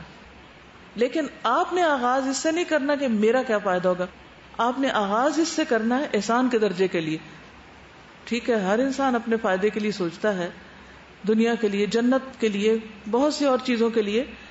لیکن جو محسن ہوتا ہے وہ آغاز کہاں سے کرتا ہے؟ اللہ کی خوشی کس میں ہے اور بندوں کا فائدہ کس میں ہے. اپنے آپ کو وہ پیچھے رکھتا ہے، اور جو اپنے آپ کو اللہ کی خاطر پیچھے رکھتا ہے، من تواضع للہ رفعہ اللہ، اللہ اس کو بلندی دے دیتا ہے. اللہ اس کی زندگی میں، اس کے کام میں، اس کے وقت میں، اس کی ہر چیز میں برکت دے دیتا ہے. اب دیکھیے کہ امام شافعی صرف 54 سال کی عمر میں فوت ہو گئے تھے. 54 کیا کچھ کر گئے، اور کتنے فالوورز تھے اس وقت بھی اور آج بھی ان کے. اتنے 100 سال گزرنے کے بعد بھی ان کی کتابیں، ان کا کام، ان کے ماننے والے، ان کی باتوں پر عمل کرنے والے، ان کے اقوال کو لینے والے کتنے زیادہ ہیں، آپ گن نہیں سکتے. کیا چیز تھی. اور بھی بہت سے لوگوں نے کتابیں لکھی اور بھی بہت سے لوگوں نے بہت کچھ کیا. تو یہ اخلاص ہوتا ہے، اللہ کی خاطر کام کرنا، ہر مفاد سے بالا تر ہو کر. یہ احسان میں آتا ہے. آپ میں سے کوئی بات کرے گا؟ السلام علیکم. جب سے احسان کے بارے میں پڑھا تو مجھے سورۃ زمر کی ایک آیت یاد آ رہی تھی، بار بار میرے ذہن میں گھومتی ہے کہ فبشر عباد الذین یستمعون القول فیتبعون احسنہ اولئک الذین ھداھم اللہ واولئک ھم اولو الالباب.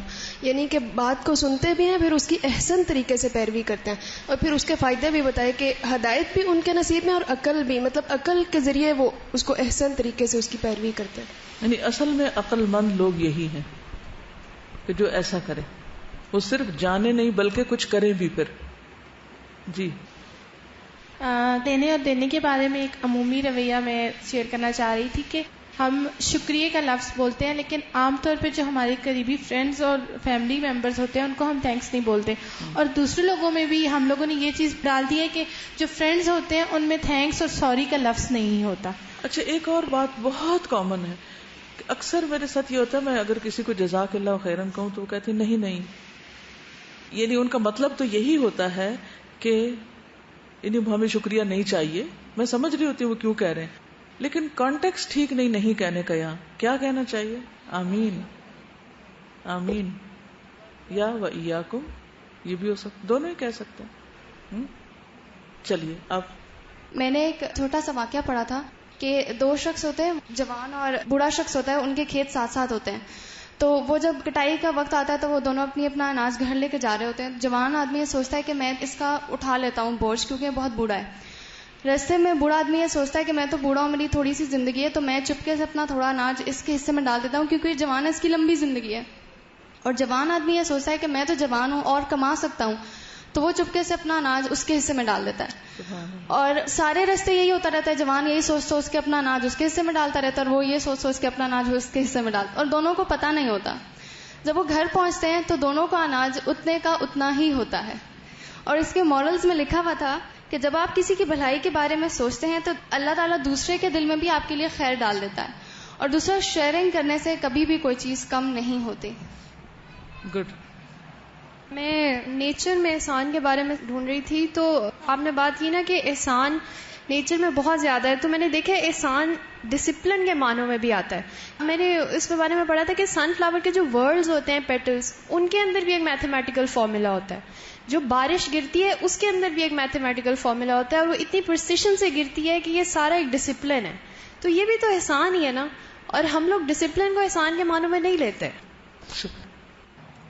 محسن جو ہوتا ہے نا، وہ اپنے ایکشن سے بھی پہچانا جاتا ہے، اور اس کی نظر جو ہوتی ہے دوسرے کی ضرورت پر ہوتی ہے، کہ کسی کو پانی چاہیے وہ اس کو اٹھ کے پانی دے رہا ہے، کسی کو کرسی چاہیے اس کو اٹھ کے کرسی دے رہا ہے. اور اسی طرح مطلب وہ ایک چلتا پھرتا اپنے ایک عمل کا نمونہ ہوتا ہے. تو اسی طرح یہ کہ جو محسن لوگ ہوتے ہیں وہ نہ صرف انسانوں کے لیے بلکہ جانوروں تک کے لیے جو ہے وہ بہت زیادہ.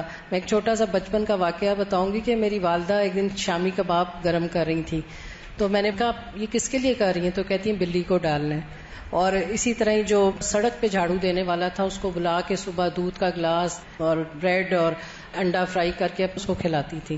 پھر ہم لوگ بچپن میں مری جاتے ہوتے تھے، وہاں پر بندروں کے غول آتے تھے، تو ہمیں کہتی تھیں کہ یہ آٹے کے پیڑے بنا کے نا پیچھے پھینکو، یہ جو آگے میل منکیز جو ہیں وہ ان کو نہیں کھانے دیتے، وہ بیچاری دودھ پلاتی ہیں بچوں کو، ان کو پیچھے کر کے پھینکو. تو میں یہ دیکھتی ہوں کہ ہمارے جو بڑے تھے نا وہ سب کے سب محسن تھے، لیکن آج کل ہمارے اندر جو ہے وہ کمی آتی جا رہی ہے، کیونکہ ویسٹرن اثر ہمارے اندر آ رہا ہے، ہم سیلف سینٹرڈ ہوتے جا رہے ہیں. جزاک اللہ. یہ جانوروں پر جو احسان تھا اس کی وہ مشہور حدیث ہے نا، جو کتے کو پانی پلانے والی، کس طرح اللہ سبحانہ وتعالیٰ نے اس کے سارے گناہ بخش دیے اسے ایک عمل کی وجہ سے. تو بنیادی طور پر کیا چیز تھی؟ یعنی وہ احسان ہی تھا نا. تو اگر وہ نہ بھی وہ شخص ایسا کرتا تو کئی تعویلیں دے دیتا اپنے آپ کو. اب دیکھیے کہ ضروری نہیں کہ صرف مسلمانوں کے ساتھ ہی احسان کیا جائے، یہ صرف دوستوں کے ساتھ، اس میں ہر طرح کے لوگ آتے ہیں. اب مثلا جیسے منافقین تھے تو اللہ سبحانہ وتعالیٰ کیا فرماتے ہیں؟ وَلَا تَزَالُ تَطَّلِعُ عَلَى خَائِنَةٍ مِّنْهُمْ إِلَّا قَلِيلًا مِّنْهُمْ فَاعْفُ عَنْهُمْ وَاصْفَحْ إِنَّ اللَّهَ يُحِبُّ الْمُحْسِنِينَ. کہ تمہیں مسلسل ہر کچھ عرصے کے بعد پتہ چلتا رہے گا ان کی خیانتوں کے بارے میں کہ انہوں نے کہاں تمہیں دھوکہ دیا، کہاں نقصان پہنچایا، لیکن اس کے باوجود تم کیا کرو؟ یوں محسوس کرو جیسے پتہ ہی نہیں کچھ. کیوں؟ 2 لفظ فرمایا، فاعف عنہم، ایک تو معافی اور دوسرے وصفہ. صفح کس کو کہتے ہیں؟ بالکل ہی صاف کر دینا، مٹا دینا، کیونکہ اللہ تعالیٰ محسنین سے محبت کرتا ہے. تو بعض اوقات ہمیں کوئی اگر ایڈوائز دے نا کہ احسان کرو، آپ اچھا کریں، تو ہم آگے سے کہتے ہیں کہ پھر بھی اچھا کریں، جبکہ ہمیں پتہ چل چکا ہے کہ وہ ہمیں دھوکہ دیتا ہے شخص، جبکہ ہمیں پتہ چل چکا ہے کہ اس نے ہمیں فلاں اور فلاں وقت میں فلاں اور فلاں نقصان پہنچایا، اور وہ مسلسل ایسا کیے چلے جا رہا ہے. تو اس آیت میں کیا کہا جا رہا ہے؟ وَلَا تَزَالُ تَطَّلِعُ عَلَى خَائِنَةٍ مِّنْهُمْ. یہ رکیں گے نہیں، یہ تو ہوتا ہی رہے گا، لا تزالو ٹلیں گے نہیں، مسلسل دھوکہ دیتے رہیں گے. تو آپ بھی مسلسل کیا کرتے رہے؟ درگزر کرتے رہے. فاعف عنہم وصفح. کیوں؟ کیونکہ آپ محسن بنیں گے. ان اللہ یحب المحسنین. ہاں یہ ضرور ہے کہ انسان دھوکہ بازوں سے محتاط رہے، بچ کے رہے، دھوکہ نہ کھائے. مومن ایک سراغ سے 2 مرتبہ نہیں ڈسا جاتا، لیکن اچھا اخلاق، دوسرے پر احسان، انعام، اکرام، اسے نہ چھوڑے. وہ ایسے ہی معاملہ کرے جیسے کسی اپنے اچھے دوست کے ساتھ کر رہا ہے. اور یہی چیز پھر دشمنوں کو بھی دوست بنا دیتی. ہمارا کیا ہوتا ہے کہ جو ہمیں اچھا لگتا ہے اس پہ تو ہم بچھے جاتے ہیں, اور جو ہمیں اچھا نہیں لگتا اس کو ہم سامنے سے بھی کاٹتے ہیں, پیچھے سے بھی کاٹتے ہیں, دو طرفہ کاٹتے ہیں. اور ہم سمجھ رہے ہوتے ہیں کہ ہم ٹھیک کر رہے ہیں کیونکہ اس نے فلاں وقت میرے ساتھ ایسا کیا تھا. ہمیں نہیں حق کہ ہم بدلہ لے لیں. یہ تو اللہ ہی ناپے تولے گا نا کس نے کس کے ساتھ کیا کیا, اور بدلہ لینے والا پھر ظالم تھا یا مظلوم تھا. جی استاذہ, یہ قائد اعظم نے ایک بار کہا تھا لوگوں کے بارے میں کہ میری جیب میں کھوٹے سکوں کے سوا کچھ نہیں ہے. تو یہ چیز مجھے بھی جب لوگوں سے واسطہ پڑتا ہے تو پھر انسان کو بعض اوقات احساس ہوتا ہے کہ اگر کبھی آپ کو یعنی ضرورت پڑے تو اکثر ایسا ہی ہوتا ہے کہ دوسروں کا رویہ اس وقت دیکھنے والا ہوتا ہے. تو اس سے یہ فائدہ ہوا کہ میں نے یہ سوچا کہ نہیں, اب ان کے ساتھ میں نے احسان کرنا ہے, یعنی اب ان کے ساتھ وہ رویہ نہیں کرنا اور ان سے امید نہیں رکھنی. تو اس سے بہت زیادہ واقعی خالص ہو جاتا ہے معاملہ. کھوٹے سکے چلیں گے تو کہیں نہیں, اب پتہ چل چکا کہ کھوٹے ہیں, تو وہ پھر وہی ہے نا کہ پھر انسان توقع ہی کیوں رکھے, توقع بھی چھوڑ دے نا. اور جب توقع چھوڑ دے گا تو اپنا دل مطمئن ہو جائے گا, اور پھر اپنے طور پہ جو خیر کر سکتا ہے وہ کرنا بھی آسان ہو جائے گا. لیکن جب تک ہم ان کو کھوٹے کو کھڑا کرنے کے چکر میں رہیں گے اور اس انتظار میں اپنے خیر کو روکے رکھیں گے تو نیکی کے بہت سے مواقع گنوا دیں گے, نقصان خود ہی کو ہوگا. ایک اور بہت بڑا فائدہ یہ ہے احسان کا کہ ان رحمت اللہ قریب من المحسنین. آپ کسی بھی مشکل میں ہیں, آپ اسی درجے کا, اسی راستے پر, اسی قسم کا احسان شروع کر دیں اور کرتے چلے جائیں, اللہ سبحانہ وتعالیٰ آپ پر رحمت کر دے گا. میرے ایک استاد ہمیشہ کہتے تھے کہ جو خواتین آ کے مجھ سے کہتی ہیں ہمارا بچہ نہیں کھانا کھاتا, تو میں کہتا ہوں غریب کے بچے کو کھلاؤ, تمہارا بچہ کھانے لگے گا. چونکہ تم سارا اپنے کو کھلانا چاہتے ہو, اس لیے اس کو پھر کھانے سے دلچسپی نہیں. تو جب آپ دوسرے کو دیں گے تو وہ کہے گا ہے میرا وہاں جا رہا ہے, مجھے بھی کھانا ہے. سامنے دیکھ کے بھی آپ دیکھیں نا, اگر آپ بچے کو ہے نا کھانا کھاؤ نہیں کھاتے, آپ کہتے ہیں اچھا فلاں تم کھا لو, پھر وہ کہیں گے نہیں ہمیں دے دو. عام طور پہ بھی یہ ہوتا ہے. اور ویسے بھی یہ ہے کہ جب آپ کسی اور پر احسان کریں گے تو اس کا اثر آپ پر بھی آ جائے گا. تو یہ اللہ کا وعدہ ہے, ان رحمت اللہ قریب من المحسنین. اسی لیے جب کوئی بیمار ہو جاتا ہے یا کسی کو کوئی مسئلہ ہوتا ہے تو وہ لوگ صدقہ خیرات کرتے ہیں, اور صدقے کی مخصوص شکلیں بنائی ہوئی ہیں, کوئی دیگ پکاتا ہے, کوئی بکرا دیتا ہے. یہ ایک روایتی طریقے ہیں. ٹھیک ہے, اگر کوئی اس کے ضرورت مند ہے تو وہ بھی کیا جا سکتا ہے, لیکن اس کے علاوہ بھی اپنے جسم کی قوت سے, اپنے دماغ کی قوت سے, اپنی کسی بھی اسکل سے جو اللہ نے آپ کو دی ہو, اس سے آپ دوسروں کو بھلا کرنا شروع کر دیں, فی سبیل اللہ کام کریں, تو آپ دیکھیں کہ اللہ تعالیٰ آپ کے اوپر کیسی کیسی رحمتیں کرے گا. ان رحمت اللہ قریب من المحسنین. لیکن شرط یہی ہے کہ جو کرے پھر وہ احسان کے درجے میں ہی کرے, احسان جتانے کے لیے نہیں کرے. نبی صلی اللہ علیہ وسلم نے فرمایا اگر کسی چڑیا کو بھی بے مقصد قتل کیا گیا تو قیامت کے دن وہ رب کے حضور فریاد کرے گی, اے میرے رب, اس شخص نے مجھے اپنے کسی فائدے کے لیے نہیں بلکہ بلا وجہ ہی قتل کر دیا تھا. یہ بھی ایک حدیث ہے. یعنی بعض لوگوں کا مشغلہ ہوتا ہے نا, وہ ہر چیز توڑ پھوڑ, پودے توڑنا, پھول توڑنا, ہر چیز میں ڈسٹرکشن کا ان کا مائنڈ ہوتا ہے, اور شکار کر رہے ہیں, کیا ہے شکار سیکھ رہے ہیں, اب وہ پرندے پھڑک رہے ہیں, مر رہے ہیں, لیکن ان کا کوئی استعمال نہیں. تو یہ بھی طریقہ ٹھیک نہیں. وہ چڑیا بھی فریاد کرے گی, ایک طرح سے وہ بے زبان جانور, وہاں اس کو زبان دی جائے گی اور وہ اس انسان کے خلاف بولے گا. تو اللہ تعالیٰ کی اس دنیا میں کسی بھی چیز کو ابیوز کرنا, کسی بھی چیز کو مس یوز کرنا, کسی بھی چیز کو بلا وجہ نقصان دینا, مسخ کرنا, خراب کرنا, سب اسی میں آ جاتا ہے, اور یہ احسان کے خلاف ہے. اور کوئی کچھ کہنا چاہے گا؟ جی. جیسے بچوں کی نا بچپن میں ہی عادات ہم خود خراب کر دیتے ہیں, مثلاً اپنے کھلونے توڑتے رہتے ہیں, چیزوں کو خراب کر رہے ہوتے ہیں, اور ہم کہتے ہیں کہ تو ان کی ہے نا, جیسے مرضی وہ اس کو استعمال کرے. تو وہیں سے ان کی ایک عادت بن جاتی ہے ہر چیز کو توڑنے کی. بالکل.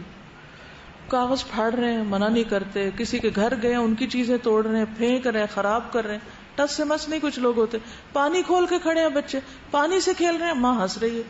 آپ کو کیا پتا کسی نے کتنے پیسے لگا کے یہاں پر بوٹل لا کے رکھی, اور آپ دیکھ رہے ہیں جی ہمارا بچہ بڑا کارنامہ کر رہا ہے کہ وہ پانی گرا رہا ہے. ایک روز میں یہیں باہر نکلی تو کسی کا بچہ فلٹرڈ کولڈ واٹر سے بوٹل بھر کے تو سین میں پھیلا رہا, اور لوگ دیکھ کے ہنس رہے ہیں. یہ ہنسنے کی بات ہے. ایک ایک قطرے کا بھی حساب ہے. ہمارے والد کہتے تھے قطرے قطرے کا حساب ہے, سوچ سمجھ کے استعمال کرو. ہر وقت سر پہ یہی بات ہو رہی ہوتی تھی. قطرے قطرے کا حساب ہے, اپنا ہو یا پرایا ہو, کسی کا بھی ہو. کوئی بھی چیز ضائع کرنا جو ہے, مس یوز کرنا جو ہے, وہ ظلم ہے. ایسا شخص کہاں سے محسن ہو سکتا ہے؟ اور ایسا کرنے والے کو منع بھی نہ کریں, یہ کہاں کا اصول ہے؟ پھر اسی طرح آپ دیکھیے کہ بجلی کا, پانی کا, ہر چیز کا. پانی کا اور خاص طور پہ بجلی کا دھیان رکھیں. ہم مطلب ابھی بھی ہمیں وہ اس بات پہ اکثر ٹوکتے ہیں, ہم کبھی لائٹ جلا دیں, کہیں جلتی چھوڑیں, تو اکثر ہم اس چیز پہ چڑھ جاتے ہیں کہ وہ ہمیں یہ کیوں کہتے ہیں. لیکن اب جب یہ بجلی کا بحران یا پانی کا بحران تو یہ دیکھتے ہیں تو یہ سمجھ آتی کہ واقعی یہ بھی احسان ہے جو ہم خود پہ کرتے ہیں اور اپنے ارد گرد کے لوگوں پہ کرتے ہیں. پہلے آپ دیکھیں کہ لوگ, اب تو چونکہ ہر بچے کے ہاتھ میں ٹائپنگ کیز ہیں اور ہر وقت لوگ یعنی ٹائپ کر رہے ہیں, لکھتے کم ہیں. لیکن جب ہم چھوٹے تھے تو ہمیں لکھواتے بہت تھے, اور کیلی گرافی خاص طور پر سکھاتے. اچھا, اس کا ایک فائدہ یہ ہوتا تھا کہ اس میں کچھ ٹائم لگتا تھا ایک حرف لکھنے میں بھی, اور پھر اس دوران سوچنے کا بھی وقت ملتا تھا کہ کیا لکھ رہے ہیں. تو مجھے اچھی طرح یاد ہے کہ یہ قطرے قطرے کے حساب والی بات ہمارے والد ہمیں روزانہ صبح میں تختیاں, اس کے اوپر کچھ نہ کچھ اوپر لکھ کے دیتے تھے, تو کوئی اچھی بات لکھ دیتے تھے, اور پھر ہمیں اس کے اوپر لکھنا ہوتا تھا, ریپیٹ کرنا ہوتا تھا. اب وہ لکھ رہے ہیں, پڑھ رہے ہیں, لکھ رہے ہیں, پڑھ رہے ہیں, وہ خود بخود یاد ہو رہا ہے. وہ پھر بعد میں منہ سے بھی ایسے کھیل کود کے دوران وہی باتیں نکل رہی ہیں, وہ سوچ کا, شخصیت کا ایک حصہ بن جاتی ہیں. تو یہ بڑا اہم رول ادا کرتے تھے یہ سارے تعلیم کے طریقے بھی. اب اس طرح کی چیزیں بھی نہیں رہی. ان چیزوں کو کسی اور چیز سے جو ریپلیس کر دیا گیا, تو اس سے ہم دیکھ سکتے ہیں کہ پھر اخلاق بھی ویسے ہی ہیں. ہر چیز میں جلد بازی, کیونکہ ظاہر ہے کلک کرنے سے حرف ٹائپ ہو گیا, لفظ ٹائپ ہو گیا, اسپیلنگ کریکشن وہ خود بخود کر رہا ہے. تو آپ کو باقی زندگی میں صبر کہاں سے آئے گا؟ آپ چاہتے ہیں ہر چیز ہی جلدی سے ہو جائے.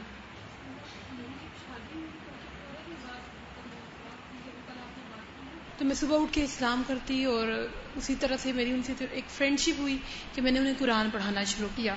اس کے بعد میں نے ضرورت دیکھی کہ ان کی کیا ضرورت ہے, کہ وہ صبح کیا پسند کرتی ہے.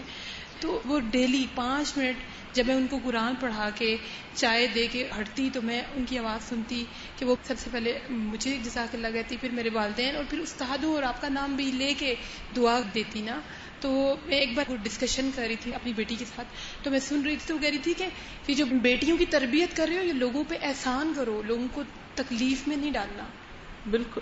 تو یہ بہت امپورٹنٹ چیز ہے جو ہم لوگ تربیت اولاد میں رکھیں, کہ صرف ہم ایک انسان کو تیار نہیں کرتے بلکہ ہم لوگوں کے لیے. ایک ماں کی تربیت ہوتی تو پوری نسل کی تربیت ہو جاتی ہے, اور سب سے پہلے تو جا کے وہ اس خاندان کے لیے باعث رحمت بنتی ہے لڑکی, کہ جو آگے بڑھ کے خیر کی بات کرتی ہے, آگے بڑھ کے خدمت گار ہوتی ہے, دنیا کی بھی ان کی سوچتی ہے, ان کی دین اور آخرت کا بھی سوچتی ہے.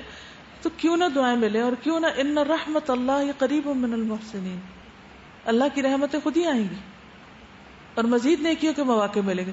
ہم نے ایک مخصوص بنائے ہوتے ہیں بلاکس, یہ نیکی ہے, یہ نیکی, یہ نیکی, اس سے نہ دائیں دیکھتے ہیں نہ بائیں دیکھتے ہیں, اور پھر بس وہی کرنا چاہتے ہیں, اور اگر اس کا موقع نہیں ملے تو سب کو ہی اٹھا پٹخا دیتے ہیں, وہ سارے میرے دشمن. سزا یہ جو آپ نے بات کی ہے بڑی خوبصورت بات ہے, جو تختی والی بتائی آپ نے اپنے والد صاحب کی.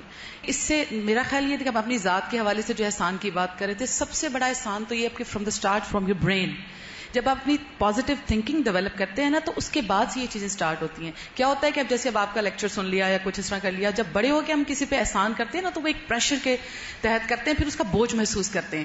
جب بچپن سے ایک بچے کو اس چیز کی عادت ڈالی جاتی ہے نا, تو وہ ساری زندگی پھر وہ ساتھ چلتی ہے. تو سب سے بڑا احسان تو اپنی ذات کے ساتھ یہ ہے کہ آپ کی سوچ پازیٹیو ہو, تاکہ آپ احسان کرنے کی وسعت قلبی تو اندر ہو نا, اس کا بعد میں کر کے پھر بوجھ محسوس نہ کریں, تاکہ وہ احسان جتا کے پھر اس کو خراب نہ کریں, وہ شخصیت کا حصہ بن جائے. بچے جب اس کے ساتھ گرو کریں گے نا, یعنی چلیں ٹھیک ہے اب آپ کا بچپن گزر گیا, لیکن جوانی یا جو بھی عمر کا حصہ ہے یہیں سے گرو کرنا شروع کر دیں. ان چیزوں کو بوجھ کے طور پر لینے کی بجائے one thing at a time, ایک ایک چیز کرتے کرتے وہ اس طرح ہیبٹ بن جائے, کیونکہ بار بار تکرار کریں گے تو انشاءاللہ ہیبٹ بھی بن جائے گی. جب وہ ہیبٹ بن جائے گی تو پھر آپ کو بہت سوچنا بھی نہیں پڑے گا اور کسی کو کہنا بھی نہیں پڑے گا, وہ آپ کی اپنی چیز ہو جائے گی, اندر سے نکلے گی. تب آپ اس کے اوپر استقامت اختیار کر لیں گے. ہم عام طور پہ یہ کہتے ہیں نا کہ دعا بھی مانگتے کہ اللہ ہمیں استقامت دے, ہمارے قدم جما دے نیکیوں میں. تو وہ کس طرح ہو, قدم کیسے جمتا ہے, اس پر بھی غور کیا کریں. آپ جتنے بھی نبی صلی اللہ علیہ وسلم کی دعائیں ہیں یا احادیث ہیں، جو بھی فرمان ہے، جب ان کو پڑھیں تو الفاظ پہ غور کیا کریں اور پھر سوال کیا کریں کہ یہ کیسے ہوتا ہے، کیسے کیا جا سکتا ہے، اس ٹارگٹ کو، اس گول کو کیسے اچیو کیسے کریں. پھر آپ دیکھیے کہ ایک اور جگہ پر آتا ہے وَالْقَاظِمِينَ الْغَيْظَ وَالْعَافِينَ عَنِ النَّاسِ وَاللَّهُ يُحِبُّ الْمُحْسِنِينَ. ایک چیز جس کو میں مسلسل دیکھ رہی تھی کہ احسان کے ساتھ آ رہی ہے وہ معاف کرنا ہے. آپ جب تک معاف نہیں کرتے اس وقت تک آپ محسن بن نہیں سکتے، کیونکہ ہر ایک سے آپ کو کوئی نہ کوئی تکلیف پہنچے گی، اس سے بھی، اس سے بھی، اس سے بھی. چاہے کوئی کتنی بھی محبت کرنے والا ہو، کہیں نہ کہیں آ کے وہاں سے آپ کو تکلیف پہنچ جائے گی. اب اگر آپ نے دل میں وہ رکھ لی نا اور آپ نے معاف نہیں کیا، کبھی بھی محسن نہیں ہو سکتے، آپ محسن بن نہیں سکتے. پھر کسی نے لکھا کہ انہوں نے اس ہفتے 2 دفعہ سورۃ یوسف سنی، اور اس میں ماشاءاللہ وہ اتنا اچھا ریمائنڈر تھا کہ وہ سورۃ یوسف میں حضرت یوسف علیہ السلام کا جو کردار ہے اور اس کا جو صلہ ان کو دنیا میں بھی مل رہا ہے اور آخرت کے لیے جو دعا مانگ رہے ہیں، وہ سب کس چیز کا نتیجہ ہے؟ احسان کا. لیکن ان کا احسان بھی کس چیز کے ساتھ ہے؟ سب سے زیادہ ان کی پرسنالٹی میں ایز اے محسن کون سی کوالٹی نظر آ رہی ہے؟ معاف کرنے کی. زندگی کی گاڑی چل ہی نہیں سکتی جب تک معاف نہ کرے. اور پھر معاف کرنے میں بھی جو ہے نا کہ مٹا دینا ان پرانی اور خراب اور تکلیف دہ باتوں کو یاد نہ رکھنا. عام طور پہ ہم بھلا بھی دیتے، پھر وہ سچویشن آتی ہے تو پھر وہ چیزیں یاد آ جاتی ہیں. پھر اپنے آپ کو شعوری طور پر کہے کہ نہیں، میں نے اپنے سے پرامس کیا ہوا ہے کہ میں ان باتوں کو اہمیت نہیں دوں گی، جو جس کا دل چاہے کرے، مجھے نہیں یہ کرنا. یہ کہنا آخر ہم انسان ہیں نا، پھر ہمارا بھی تو دل ہے نا، اور پھر اتنے بہانے اور اتنے عذر اور اتنی چیزیں، بھی یہ سب باتیں ٹھیک ہیں. تو یہ ضروری تو نہیں کہ جو ساری باتیں ٹھیک ہوں وہ پھر ہر سچویشن میں فٹ آ رہی ہوں. وہ ہر سچویشن کے لیے تو نہیں ہوتی، اس لیے اس پر توجہ دینا بھی ضروری ہے. پھر اسی طرح یہ ہے کہ اہل کتاب سے جب جھگڑا کرو، وَلَا تُجَادِلُوا أَهْلَ الْكِتَابِ إِلَّا بِالَّتِي هِيَ أَحْسَنُ. پھر سورۃ القصص میں جو قارون کا قصہ ہے تو اس میں بھی آپ دیکھتے ہیں نا، احسن کما احسن اللہ الیک. جب ہم اللہ کی نعمتوں کو محسوس کرتے ہیں تو شکر کے ساتھ بھی چیز وابستہ ہے. جو دل جتنا شکر گزار ہوگا نا، اس کے اندر اتنا ہی احسان کا جذبہ بھی ہوگا، کیونکہ اس کے اندر یہ فیلنگ ہے نا کہ اللہ نے مجھے بہت دیا ہے، میرے پاس دینے کے لیے بہت کچھ ہے. جب یہ احساس ہوتا ہے میرے پاس کیا ہے، مجھے ملا ہی کیا ہے، میری تو قسمت پھوٹی ہوئی، میرے پاس یہ نہیں، میرے پاس وہ نہیں، ناشکرا پن، سوال پیدا نہیں ہوتا کہ آپ محسن بن سکے. پھر جب یہ سوچیں گے کہ اللہ نے مجھے بہت دیا ہے، ورنہ قارون کا خزانہ بھی کسی کے پاس ہو تو وہ دوسروں پہ احسان نہیں کر سکتا جب تک کہ وہ اللہ کا شکر گزار نہ ہو. تو اس شکر گزاری کے نتیجے میں بھی انسان کے اندر احسان کا طریقہ آتا ہے اس کو. اور پھر جو چیز استقامت دیتی ہے اس میں یہ کہ اللہ تعالیٰ نگرانی کر رہا ہے نا، اللہ دیکھ رہا ہے، اور پھر وہ کافی ہے دیکھنے کے لیے. حسبی و کفا، حسبی اللہ. کسی نے نہیں دیکھا، کسی نے قدر نہیں کی، کسی نے نوٹس ہی نہیں لیا، وہ دیکھ رہا ہے، وہ ہر دم موجود ہے. لا تأخذہ سنۃ ولا نوم، نہ وہ سوتا نہ اس کو اونگ آتی. ٹھیک ہے. سبحانک اللہم و بحمدک، اشہد ان لا الہ الا انت، استغفرک و اتوب الیک. السلام علیکم و رحمۃ اللہ وبرکاتہ.